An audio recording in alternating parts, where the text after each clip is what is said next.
What's going on, guys? It is an absolutely beautiful day today.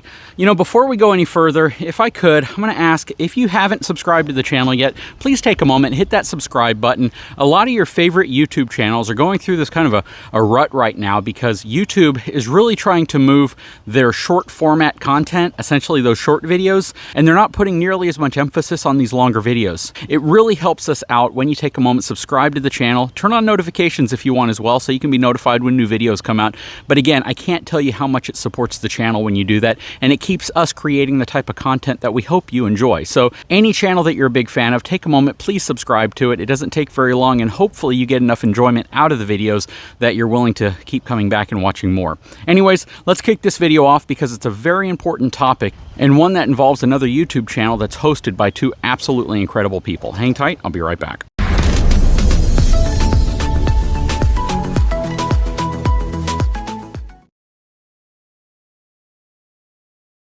Okay, so if you follow another YouTube channel called Changing Lanes, it's hosted by Chad and Tara, absolutely fantastic couple. They travel across the country. They just recently purchased a log cabin, and they have some incredible content. And if you don't know, a lot of the YouTube channels you likely follow, we all communicate with each other. We follow each other. We ask each other for feedback, tips, suggestions, and sometimes help. So this video is going to be where the folks over at Changing Lanes reached out to me and specifically wanted my opinion on some topics that deeply impacted them recently. They are incredibly knowledgeable and methodical when it comes to installing accessories, upgrades, and just explaining the pros, the cons, the challenges, the wins, the victories, the losses, and everything that goes along with living full-time in an RV.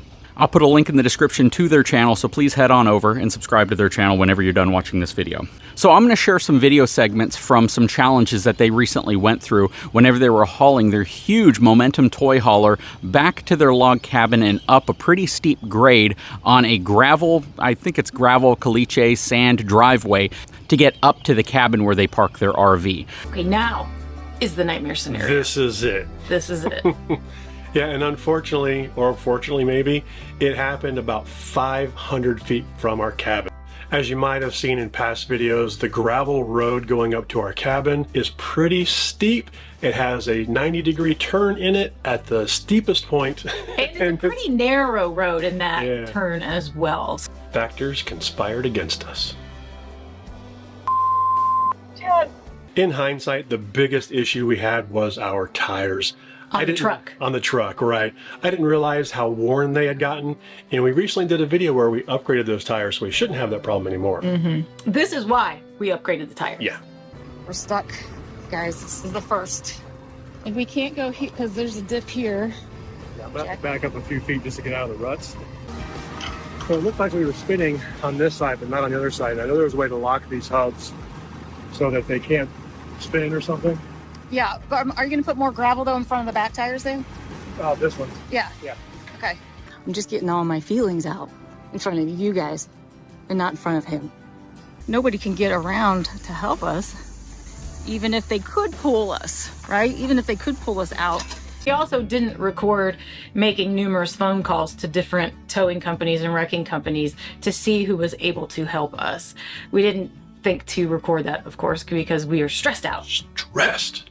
The first guy that showed up with a wrecker didn't like my idea of going past us and kind of helping us up the hill. Yeah, it was essentially, it was, nope, no way, not gonna happen. Yeah. We got his boss on the phone, and his boss said, I can help, we'll tag team this. He came with another truck, and they were fantastic and really helped us out. Saved our bacon. They ran into a huge problem, and that was the fact that that huge RV behind them, they just weren't able to continue pulling the RV up the hill to get to their property. And that was a very, very stressful situation. A lot of people believe that situations like that aren't very stressful. Well, they are, because if you're in a position where you don't feel you can go backwards, you don't feel you can go up, and you're kind of stuck, those situations can be extremely stressful, especially if you've never dealt with a situation like that, or you may not have the gear to get you out of a situation like that. So Chad reached out to me and said, you know, we'd love some feedback to try to figure out what we could have done differently, or if some of the feedback that people had been leaving in the comment section on their video, including some of the hate they got, if it was valid, if it was justified. So let's talk about that. So we have several questions that we discussed during a recent live stream. I know the audio on their channel wasn't great because they were essentially basically using me on speakerphone and then just kind of recording it through the audio on the computer. So I'm going to go back through those questions for you all and try to clarify them a little bit. So the first one was tire pressure. Would lowering tire pressure in their tow vehicle, their truck, would it have helped them get out of that situation? Now, I know that this comes from the folks in the off-road community, people who like to go through mud or sand or different types of loose gravel, and lowering your tire pressure definitely gets you more surface traction. The problem is they have an F450, just like I do. An F450 has 19.5-inch commercial grade tires on it, and you are not supposed to lower the tire pressure down, at least to the point to where it's really going to help you to get out of that situation. The sidewall of the tire is much too stiff, and the way the bead rests against the inside of the rim is totally different than how it does on your F-150 or your Chevy 1500 or your Jeep. It does not sit in a groove like it would traditionally sit in a groove on most light-duty vehicles, and because of that, had they lowered their air pressure down to the point to where it could have helped them, they could have easily spun the tire off the rim and been in a far, far worse situation than they were in. Unfortunately, that's just an issue with commercial tires in general. There are some really wide commercial tires that give you the capability whenever they're bead locked to the rim, but you don't find those on F450 pickup trucks, and most people don't put those on F450 pickup trucks. That said, the next question would be, could they have gone to a more aggressive tire?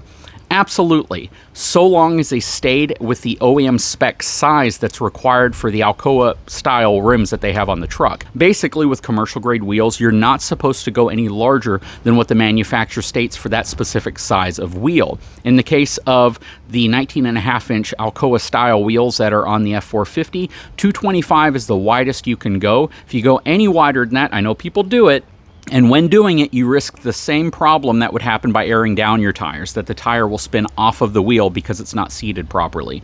So going to a different size tire wouldn't likely have helped them, or they would have had more risk than possible reward. And just the fact that they have a huge 20,000-pound, GVWR anchor behind them is also going to work against the really narrow pizza cutter style tires that come on the F450. Next question was locking the rear diff. Why didn't they lock the rear diff? They have an FX4 package on their F450. Would locking the rear differential have helped? Yeah, probably would have helped if you were able to lock the rear diff on an F450. On an F250 or F350 single rear wheel truck, you have the ability with an FX4 or a Tremor package to pull your four-wheel drive knob out and it will lock the rear differential. On an F350 or an F450 dually, you don't have that option. It's a limited slip rear differential. It's made by Dana. It's not the same Sterling axle that comes on the single rear wheel trucks. So locking the rear diff was not an option for them.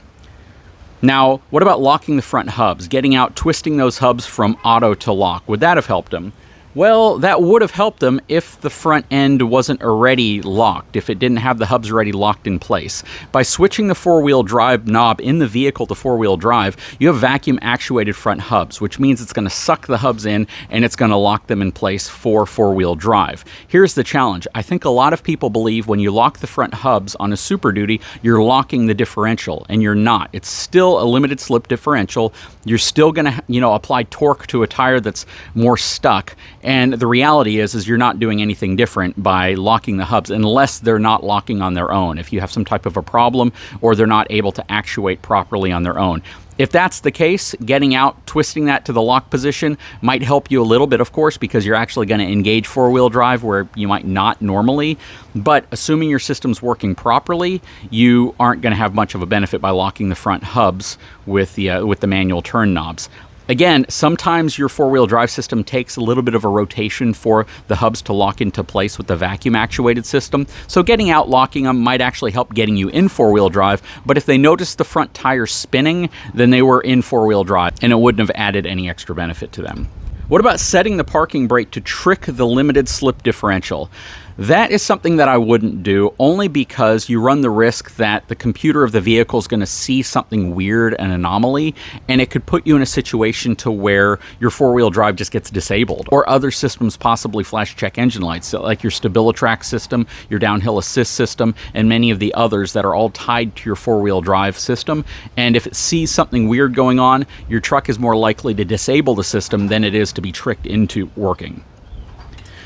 Some folks said use 4 high and get some speed and try to just, barrel up the hill. Now, You know, that probably could have worked. If you would have gotten a lot of speed, you likely could have, or possibly could have made it up. But I don't recommend doing that because you're making things happen way too fast at that point. You don't have time to react. If something starts to go haywire, because you're moving so fast, you have less time to respond to it. So I believe what they did was appropriate, going slow, trying to figure out what they could do, go at a manageable speed to where they're not risking other problems. They're not risking their RV hanging up on something and a piece of the RV getting torn off, or, you know, some other related issues such as contacting the bed rails of their truck even more because they can't identify that that problem's actually happening whenever you go too fast. So going slow, going precise, being careful, I think is always the better route to go than just trying to barrel up the hill.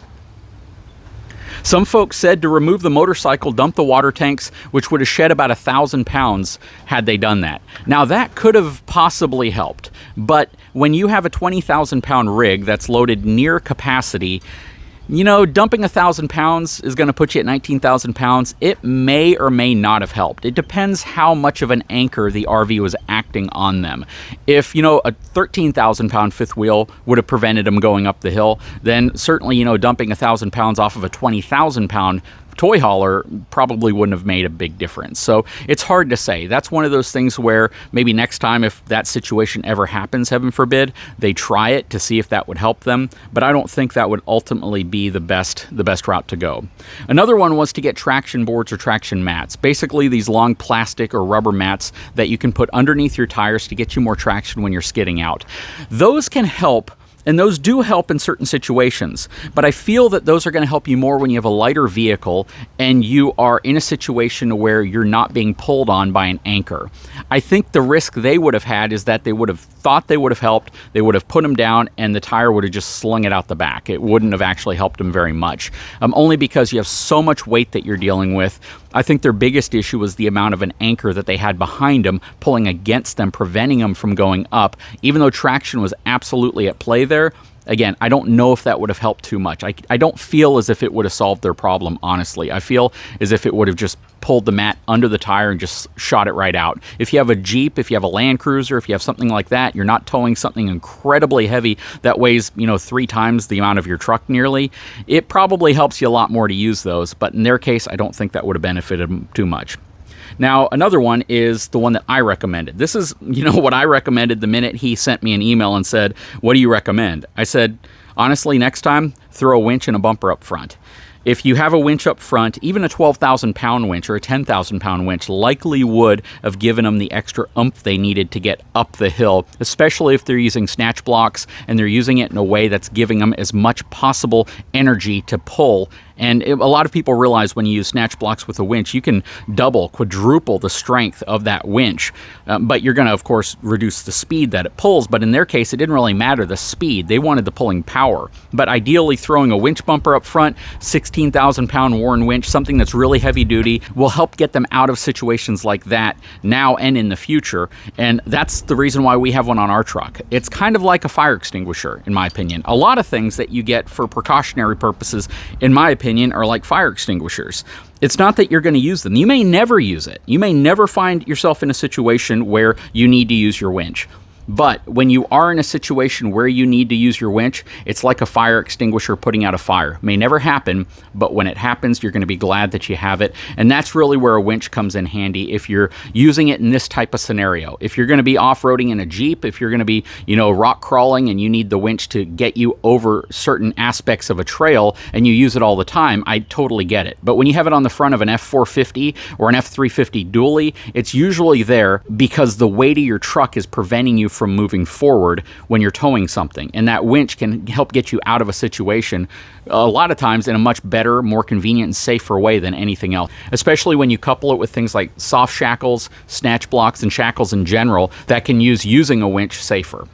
So that was pretty much it. And I know there were some folks who criticized them, saying that because they got themselves into that situation in the first place, they were doing something wrong. You know what? There are super experienced truck drivers who find themselves on the side of the road, flipped over, who find themselves in really bad situations because they underestimate a situation that normally they can travel through just fine, but maybe this time there's more wind, maybe this time there was ice on the road, maybe this time, you know, there was some other type of scenario that caused them to have a problem. In the case of Chad and Tara, it was environmental conditions. They had made it up that road in the past. It was not a problem for them. Yeah, sure, going upgrade on a dirt road is not the greatest feeling ever, but they were able to accomplish it every time in the past without any issue at all. This was the only time they had an issue, and this problem is now going to prepare them next time whenever an issue like this arises, or next time they're in an area where they feel as if their fifth wheel might be just putting way too much weight on their truck to make it through or over a certain area.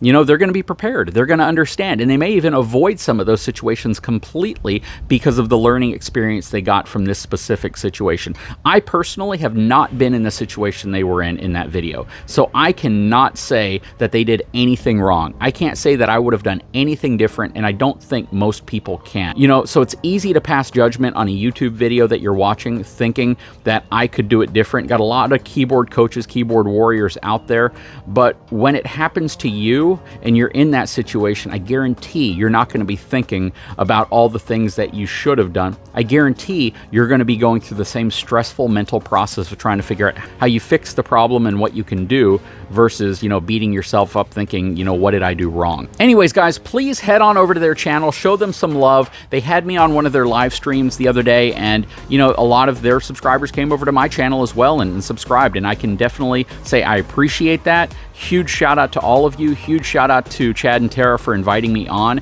and letting me talk about this topic.